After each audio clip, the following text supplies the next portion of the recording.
दुःखाती कसं सुखी राहायचं हे दारू पिणाऱ्यांकडनं शिकलं पाहिजे. पण इतरांना दुःख देऊन स्वतः कोण कसं सुखी राहू शकतं म्हटलं तर ते राहू शकतो फक्त मद्यपी. दारू दुःख दूर करते हे मानसशास्त्रीयरित्या खरं आहे. परंतु दारू कोणचंच दुःख मुळापासून बरं करत नाही हे सुद्धा सत्यच आहे.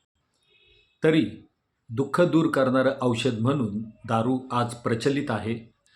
त्यामुळंच संध्याकाळचे सगळे दुःखी हे आपल्याला वाईन शॉपकडं जाताना पाहायला मिळतात.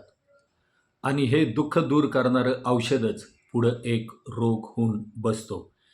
ह्या रोगाने बाधित झालेले अनेक रोगी पुन्हा संध्याकाळी बार, वाईन शॉपमध्ये जाऊन या रोगानेच इलाज करतात.